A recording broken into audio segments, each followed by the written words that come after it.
need to deal with funding, the need to deal with early education, the need to deal with guns in the schools.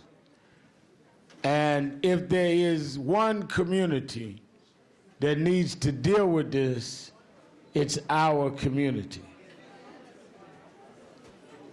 We have had a commitment from early in the presidency of President Obama to deal with this as a vital and significant issue. I must say that there's been one that has been as committed and dedicated to this as anyone I know in the civil rights community, and that has been the Secretary of Education, Arne Duncan. Arne has been there as committed to this as anyone I know, and has insisted that we deal with the inequality in how we have education across the board, regardless of race and class and geographic location. Many of you know that a couple of months after the president took office, Arne had the unenviable task of touring the country with Newt Gingrich and I. And some of you were at the convention that year when Gingrich spoke. And every year that he has been Secretary of Education, he has spoken at National Action Network's panel and has come to our convention. Some years he's done King Day and our convention. So he is no stranger, and we consider his work that we do in partnership. And you around various parts of the country that have worked in the area of education know the significant change in the Department of Education under his tenure. So I want to bring to you again, you from around the country of National Action Network chapters, the Secretary of Education for the United States, Arne Duncan.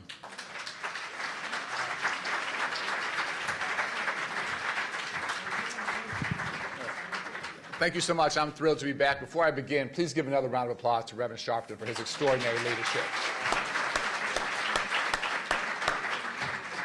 He has been a partner. He has been laser-like focused on what's right for children. So often in education, the adults are fighting over silly stuff, and we need to resolve those issues, and they're real issues. We have to do what's right for kids. My kids and my wife have been out and marched with him. My kids came back after that and was asking, what does no justice, no peace mean? We had that conversation at dinner. But I just want to thank you for your moral leadership and for fighting every single day to help children get the quality education they need and deserve. What I thought I'd do is sort of quickly walk through where we've been, where we're at today, where we're trying to go, and then open up to any questions you might have.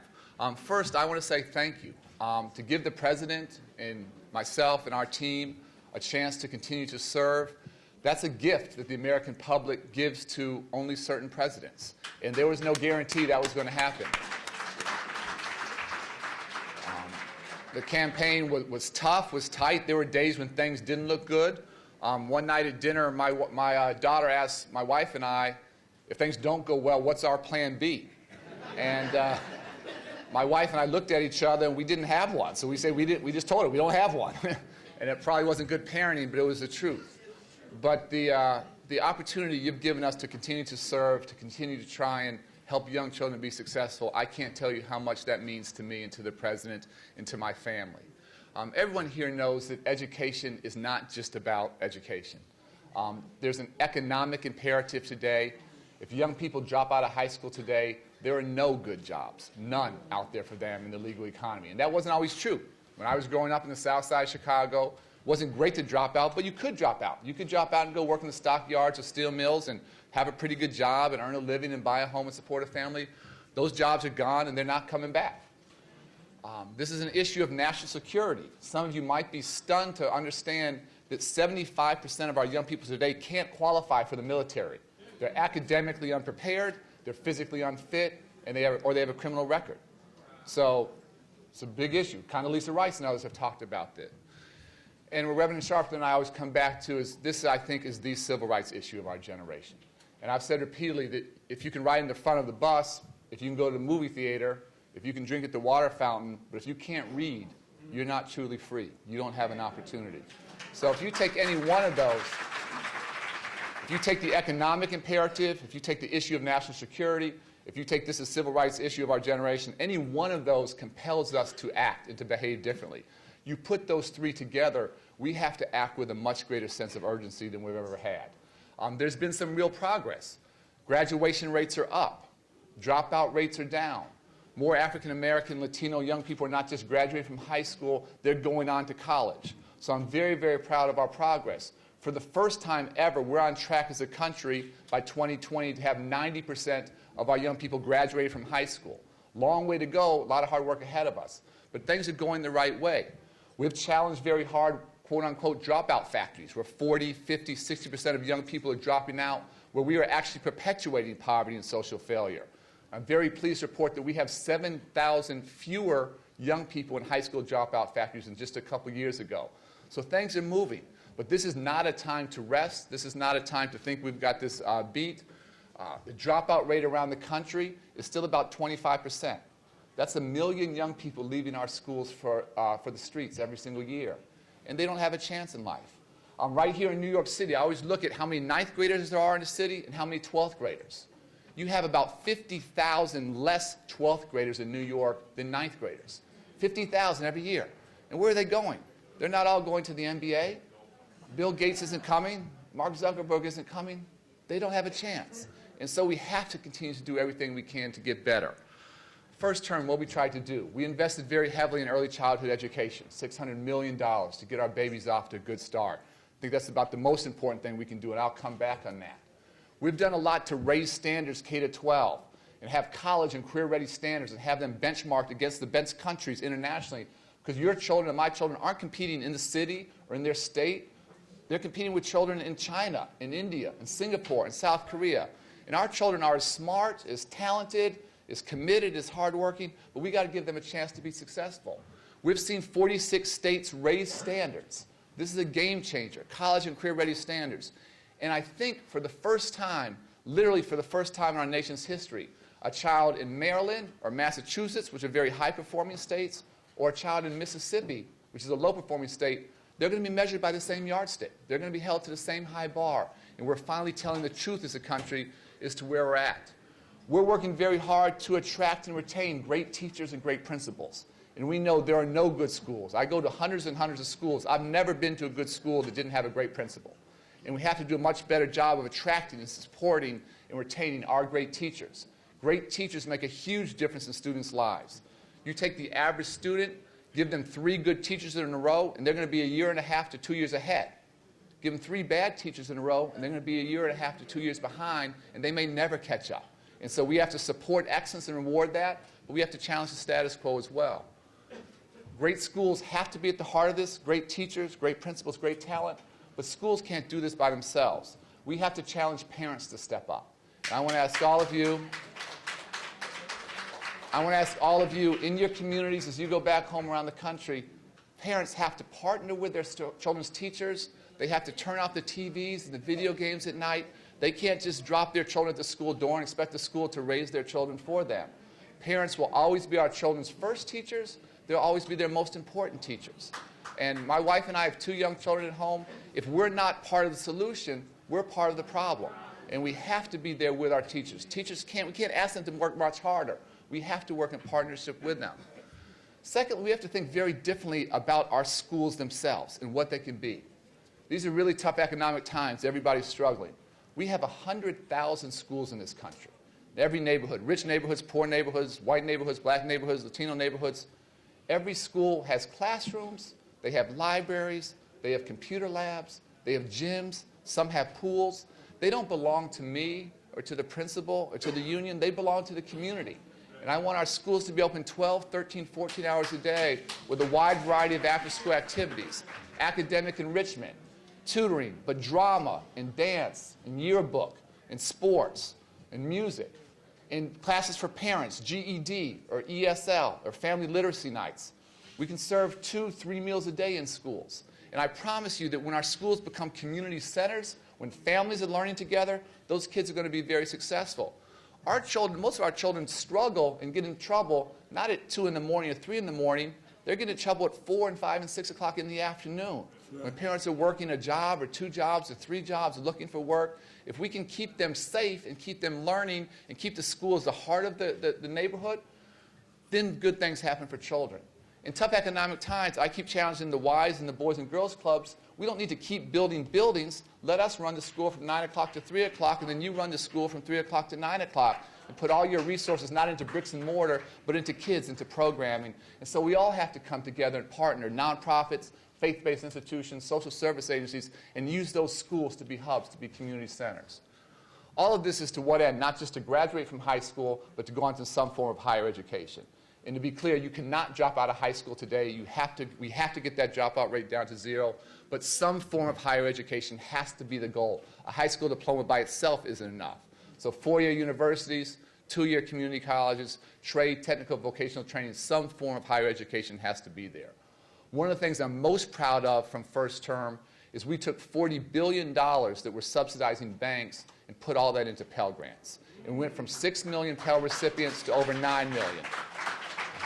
We did that without going back to taxpayers for a nickel. We simply did the loans ourselves from our office. And as you know, many of the Pell Grant recipients, those are first-generation college goers. Those are young people trying to make a better life for themselves who haven't had those opportunities historically.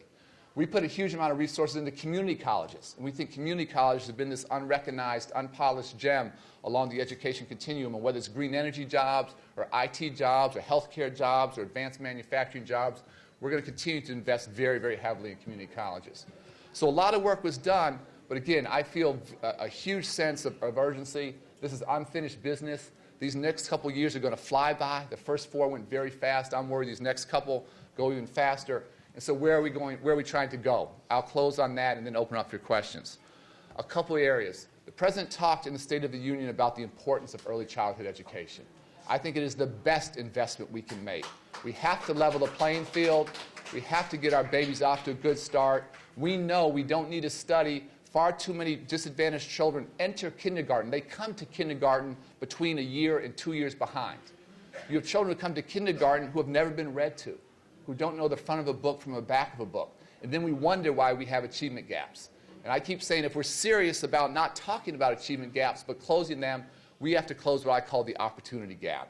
And if we can invest heavily in high-quality early childhood education to make sure our babies enter kindergarten with their academic and their socialization skills intact, then I think we start to level the playing field in a very significant way. Many of you and Reverend have worked so hard on the immigration issue. This is one that has to get done. And the fact that we have so many young people who have been in this country since they were 4 months old, 6 months old, have played by all the rules, have gotten great grades, have been community leaders, the fact that we don't let them go to college, the fact that we push them to the margins of society, make no sense whatsoever to me. I think this is an issue whose time has come. Democrats realize we can't continue to fail on this issue. I think Republicans realize they will never win a presidential election ever if they don't do something here. And I think we have a real opportunity this spring to work together in a bipartisan way to create opportunity and give the young people who I call dreamers a chance not just to graduate from high school, but go on to some form of higher education. We want to work very hard. We want to work very hard across the entire administration on what we call our opportunities agenda, working in our poorest communities where there's been entrenched poverty, sometimes for decades, not just with the Department of Education, but working with Sean Donovan at HUD, and Ray LaHood in rural communities, and Kathleen Sebelius around early childhood education and health care. Can we go to 20 communities around the country in a systemic way, create an entirely different opportunity structure for young people and break those entrenched cycles of poverty? Jeffrey Canada has done some great work here in New York in the Harlem Children's Zone. We want to try and take that to scale. We've done some things within the Department of Ed, but we want to do a lot more together. And then the final one, and then I'll stop and open it up, is we have to do something about gun violence. And this one is very personal for me and for so many of you. Growing up in my mother's program in the South Side of Chicago, growing up playing basketball in the streets of Chicago, I lost far too many of my friends and mentors. When you're 10, 11, 12, 13 years old, that shapes you and it frankly scars you in some pretty significant ways. This is not a new issue. When I led the Chicago Public Schools for 7.5 years, we lost on average a child every 2 weeks due to gun violence. It was a staggering rate of loss. The vast majority were not gangbangers. They were young people like Starkeisha Reed, who was a teenager who at 7:30 in the morning on a school day in her living room was shot from 100 yards away by an AK-47 as she was preparing to go to school. This is Blair Holt, whose father worked in the gang crimes unit, whose mother worked for the fire department, on the bus going home at 2:30 in the afternoon, who was shot there. Most recently, First Lady Michelle Obama and I went back to the funeral of Hadiyah Pendleton. She was an honors student, mother and father, college graduates. They were here yesterday. You guys know the story. She had just finished her final exams, and she was literally swinging on a swing in a park. Swinging on a swing in a park. Guy comes and starts shooting. I spent a lot of time with the families from Newtown, Connecticut, and with the teachers there. Post Sandy Hook, if we as a country don't act, I don't think we will ever act. And we just have to do this together. People say this is a tough vote. I don't think this is a tough vote. It is tough for families to have to lose their children. It is tough for children to have to live in fear.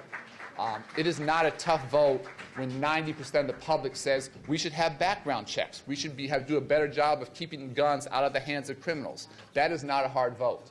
And so I would ask and urge and plead with all of you to come together and let's make sure we do something across the country. For me, the goals are very simple. We can debate how to get there. That's a fair debate. I have two very simple goals. We need a lot fewer children being shot and killed, and we need a lot fewer children growing up in a climate of fear. And when I was in Chicago, I kept behind my desk on the wall. There was a picture that a young man drew for me. It was a picture of him as a fireman. And he wrote on, his caption was, "If I grow up, I want to be a fireman." It was a really deep statement. And I think many of us growing up, not if I grow up, when I grow up. But if it's if, think about what that does. Everything that we're trying to talk about is don't live for today, defer gratification, plan for long haul, plan to go to college, think about what you're going to do the rest of your life. But if you are trying to survive day after day after day, we're talking a foreign language. We're not even in the same ball game. And we have to give young people a chance to do this. I met recently with a group of middle school students in D.C., in the inner city, and this is on, you can look on our website. We actually videotaped the conversation. Small group of 6 students. Every single one of them knew someone who had been shot, and about half of them had a family member who had been killed. And the stories just went on and on and on. These are inspiring young people. They're trying to beat the odds. One young man said, "I see bullets everywhere I go." Everywhere I go. That's becoming the norm. Our children deserve better. Our communities deserve better. Our families deserve better. I hope we can come together now and get that done. I'll stop now. Thank you so much. Happy to take any questions you might have. Hold it. Just a minute. Everybody sit back down.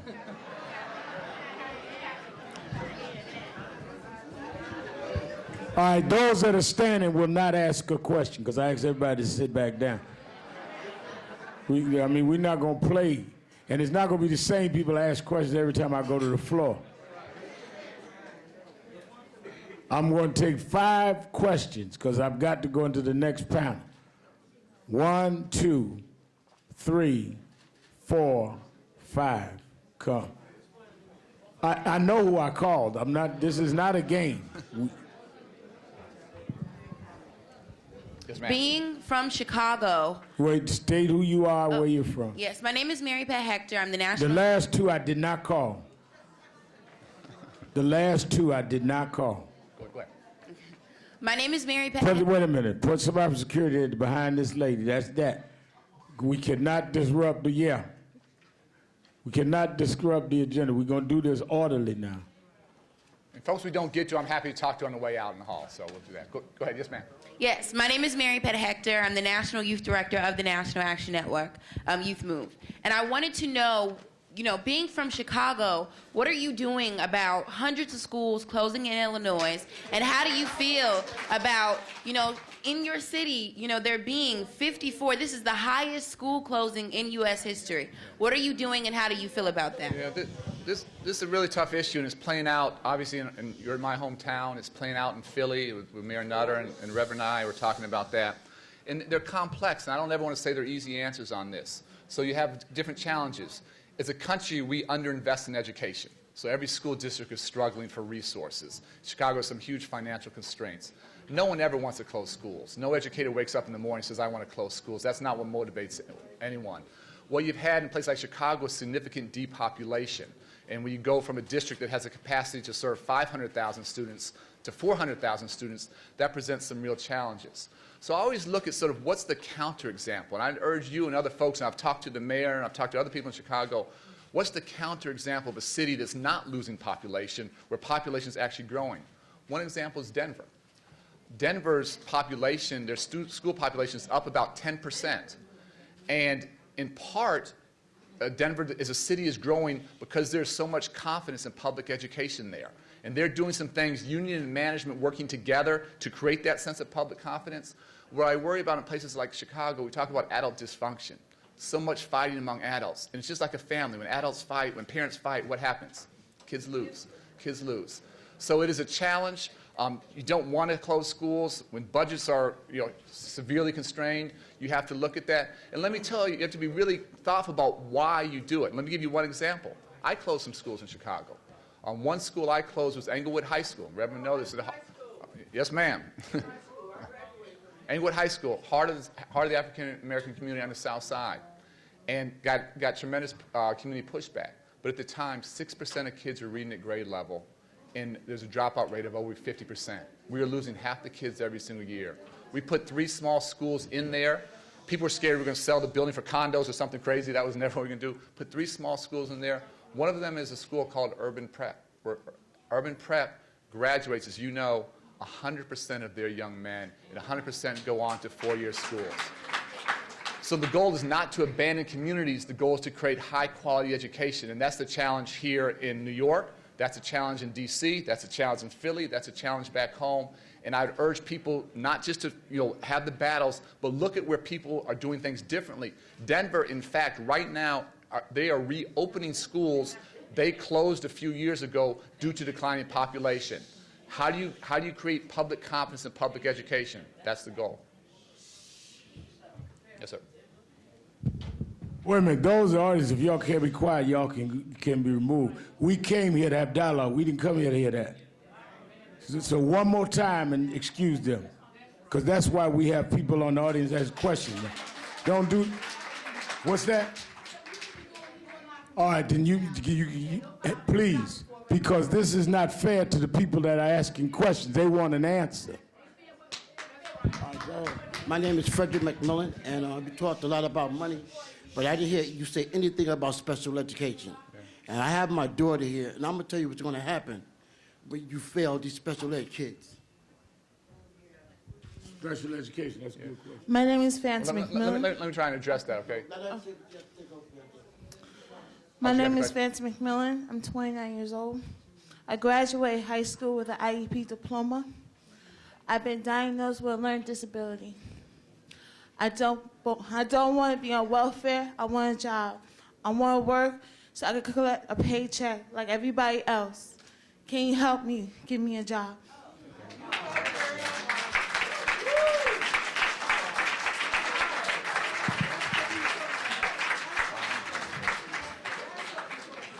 First of all, I want to say congratulations. And it's very easy to quit. It's very easy to give up.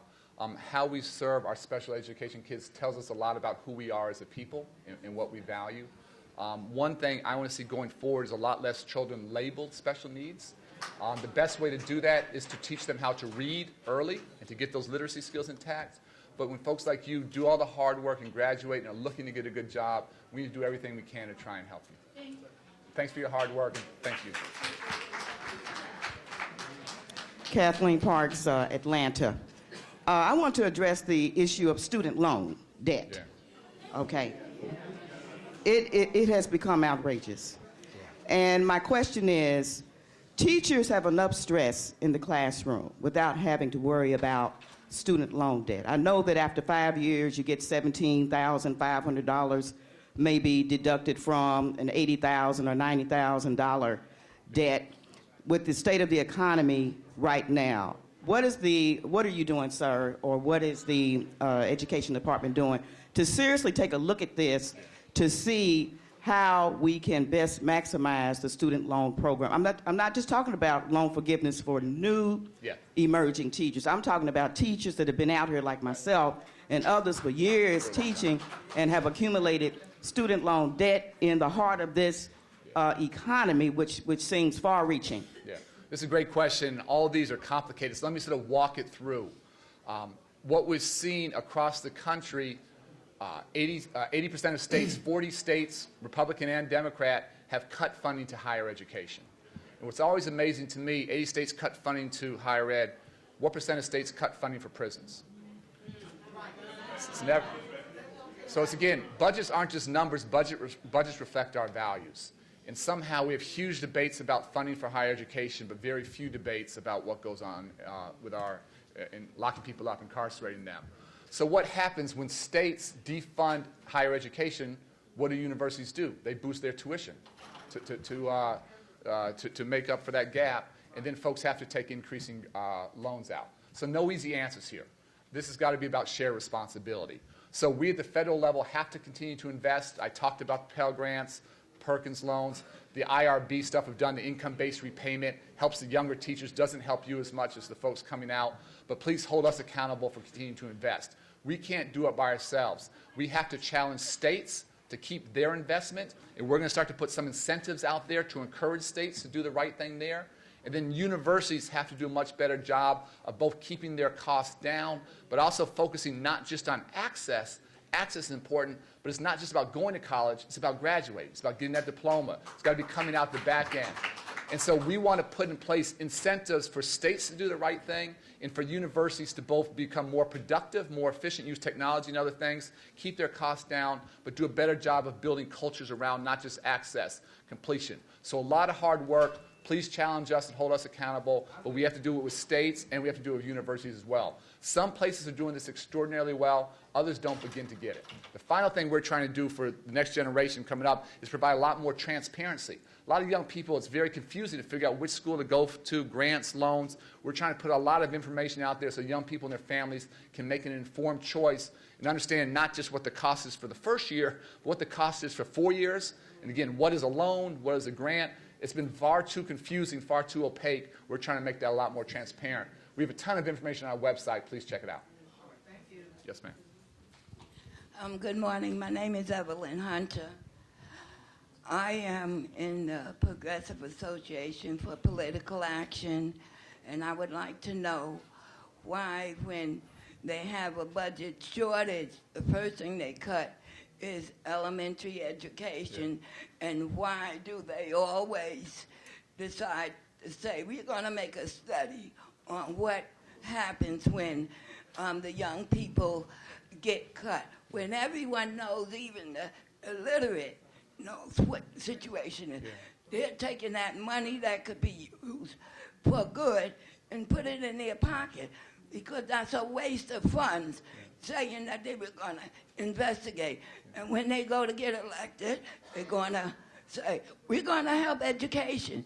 And talking with a two-forked tongue, President Obama said his main priority is to give and help the people who are less effective. So this is a huge question. I want to take a moment on this. What you've seen in tough economic times is the president increase the budget for education every single year. Early childhood, K-12, and on the higher ed side. So we are trying to walk the walk. And again, please hold us accountable. But I will tell you, far too many politicians at the federal level, at the state level, at the local level, Democrat and Republican, as you say, talk the talk, but they don't walk the walk. And the reason, let me push you, the reason they do that is that we as voters allow them to do that. That's on us. That's not on them. And I could care less on politics and ideology. I wish a lot more people went to the voting booth thinking, what is this mayor or this senator or this governor or this president, what are they going to do for education? Education is not cheap. It is an investment. I always say, but if you think it's expensive, try ignorance. And my goal is not to invest in the status quo. We have to invest in a vision of reform. Where we have dropout factories, we have to challenge it. Where we don't have early childhood, we have to create it. We don't have access to higher ed, we have to do that. So it's not just putting more money into the system, but high-performing countries, countries that are out-educating us, they are not cutting back on their funding for education. They are not reducing access to higher education. They're not cutting back on funding for special ed through sequester and for Title I for poor kids. But we as voters, we as parents, we as citizens have to hold everyone at every level of government accountable. And until we do that, they will continue to talk and duck. And I'll just say, if you look at the presidential debates, how much was education talked about? Very little, very little. Why is that? Because we don't demand it. We don't demand it. And obviously, I'm biased. I think education should be absolutely the top of the list. But I definitely think it should be in the top 3. Traditionally, education is like 8 or 9 or 10. Final story I'll tell you. This is really important. When the president travels, he always talks to other leaders, other presidents of nations about education. He went to South Korea. South Korea is a country that by every measure is out-educating us. Higher graduation rates, more students graduating from college, much higher graduation rates from college than us. He asked the president of South Korea, what's your biggest education challenge? And the president of South Korea immediately said, my biggest challenge is that my parents are too demanding. He said, my poorest parents demand a world-class education. And I'm having to spend millions of dollars every single year to teach my children English in first grade because my parents won't let me wait until second grade to teach them.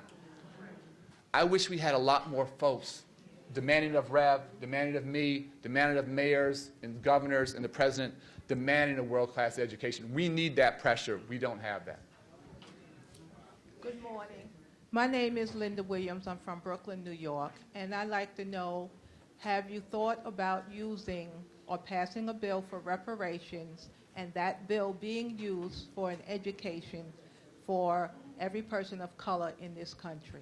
I've talked to folks back home. I haven't thought about it recently. Talked to folks back home in Chicago over time on that. Honestly, I don't see something like that happening. I don't see a high likelihood of that happening is the honest answer. Why? I don't see the political appetite for it.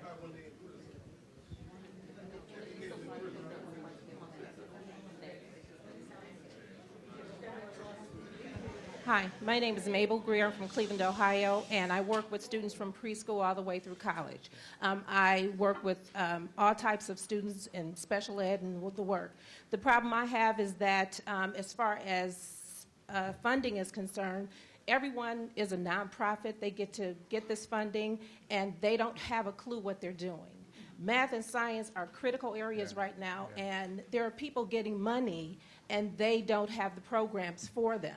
So how do we stop that? Because as far as teacher education, there are a lot of teachers that can't handle the math right now. So what do we do? A lot there. I'm actually coming to Cleveland not too distant future, so I'll let you know when I'm coming out. But we didn't talk enough today about STEM education. STEM is huge. That's where the jobs of the future are. Many children start to turn off of STEM, not as juniors and seniors in high school, but in 3rd and 4th and 5th grade, because exactly like we said, their teachers aren't comfortable and confident with the content. And if they're not, it's hard to instill a love of something you're struggling with. So how we better train the next generation of STEM teachers is a huge deal. I can talk more about that later. The president has challenged us to attract 10,000 more STEM teachers. Not everyone's going to agree with me on this, but we've had a shortage of math and science teachers for a couple decades. I think we should pay math and science teachers more money. And I think we should pay more to take on tough assignments, be it inner city, urban, or rural. We'll either keep admiring the problem or we'll do something about it. Some places are. In terms of good money going to the wrong places, that's a real challenge. And we don't begin to have enough resources now. We are resources constrained. What I keep challenging folks is show the data of the difference you're making, your nonprofit is making. Show what you're doing. I want to do a lot more around parental engagement. We haven't done enough there. I don't want cookie sales and bake sales. Show me how your parental engagement is leading to higher graduation rates, lower dropout rates, and then we want to help fund you. So I would just challenge you, running a nonprofit, Demonstrate what you're doing to improve student achievement, and we need to find ways to get you resources. Thank you. I'm so sorry, ma'am. It's not now. I don't have a nonprofit, and that's the problem that I have with it is that I get my parents involved. I teach my parents how to go to school, and I teach my parents because a lot of parents don't understand how to teach their own kids. Yeah. So I have a family tutoring project, Okay. and I work with the family all the way through college. Well, thanks for your service, and thanks for what you're doing. Hello, good morning. My name is Sherelle Johnson, and I'm the assistant producer of the Basha Riddick Empowerment Show.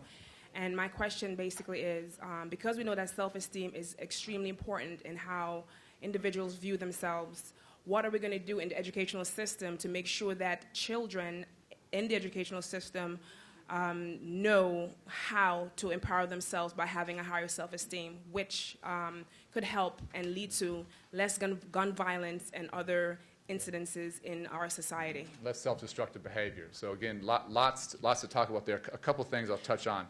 First of all, what every child needs is they need an adult in their life who cares about them and has the highest of expectations.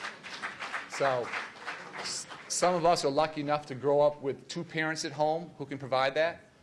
Some of our children have one parent. As you know, many of our children don't have any parent at home who can do that. And whether it's a grandmother, whether it's an aunt, whether it's a church, a nonprofit, a social service agency, a teacher, a counselor, a social worker, we need to have every single child have somebody there with them for the long haul. And you guys all know when we don't do that, the gangs are out there waiting. They're out there 24/7. And if we don't do our job, they will soak those kids up. So making sure children 3, 4, 5 years old, all the way up, that we're making a 10 or 15-year commitment. If you go talk to any kindergarten teacher, it's not 30 children in that class who need that. It's 3 or 4. And we got to identify those 3 and 4 and figure out how do we, as a society, come together to help them. Next question. Yeah. Let me finish. One other piece of this that I want to talk about is we need to get back to what I call a well-rounded education. And yes, we need to focus on reading and math, but we need to have foreign languages in art, in dance, in drama, in music, in PE. And if we give children a range of things to be excited about coming to school, that will keep them engaged. That will help them build their healthy sense of self-esteem. That will reduce dropout rates. And when we walk away from those things, I think we do a grave disservice to our children. Yes, ma'am.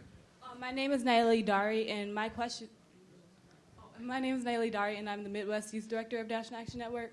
And my question is, what are you doing to help those students and kids who have been cheated and are being cheated by the education system? And what I mean is some students are being passed where they shouldn't be moved up to the next level. Yeah. And a lot of kindergartens and first grades, some of them are just like daycare. Like one of my sisters, she still doesn't know how to read, so I'm going to make sure I take the time out to teach her how to read. But there's other kids, like they're not moving up. They shouldn't be passed. They go to college and they still don't know where to put commas. Yeah. So what are you doing to fix that? And then the teachers judge them and they just say, well, we'll just grade them, let them do their best. They don't tell them, hey, this is not how a paragraph should be written. Right.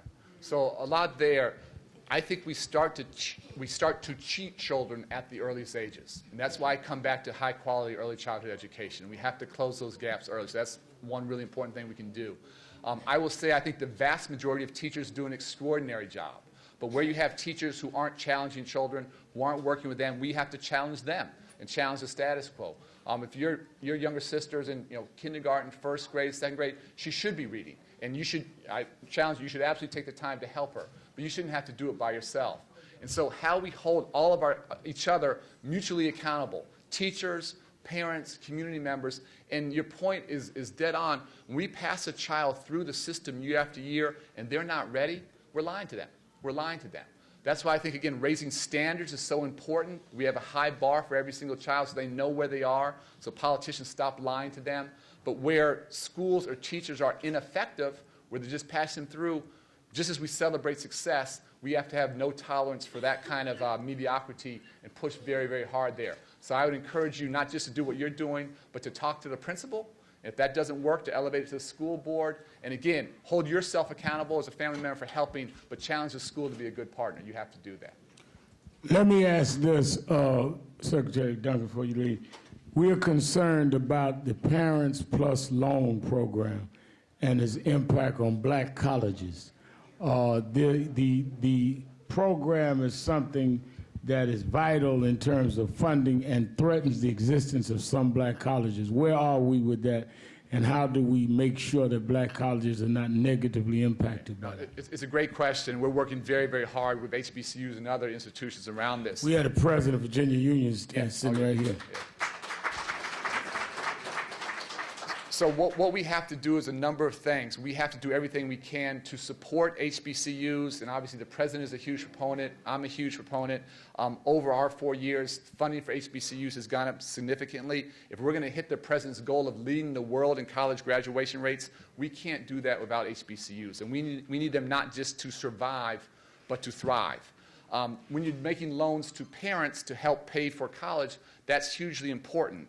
The flip side is what you don't want to do is you don't want to bury parents in debt that they can't pay back. We've gone through the mortgage crisis. We don't want to do that. So what we're trying to do, and happy to talk more about it offline, is we have to align the interests of universities, of parents, of students, and of taxpayers. And we're trying to find that fine line and communicate it in a very, very clear way. So there's more forthcoming on this. We want to work very hard on that. That is one source of money. Obviously, there are other grants and loans available, but there have been some real challenges there, and we continue to work it through. All right. Thank you. Let me bring up, give a hand to Thanks so much. Dr. Let me bring up Marcus Bright from the EBA Education for a Better America, who will bring up the education panel. And we will go forward right into our education panel. Now, let me say this. The reason I quiet people mumbling, one, we live streaming and people cannot hear when you out there mumbling in the audience. Second, we can't talk about respect and not respect the folk. This young lady had a question. And respect these folk. What they got to say is as important as what you mumbling about. So let the young lady get a question of it. I mean, people didn't come here from all over the country to hear you mumble. They want to ask their questions and get answers too. Marcus Bright. Thank you very much. Let's all give it up for the U.S. Secretary of Education, Arne Duncan. And also for Reverend Al Sharpton. Oh.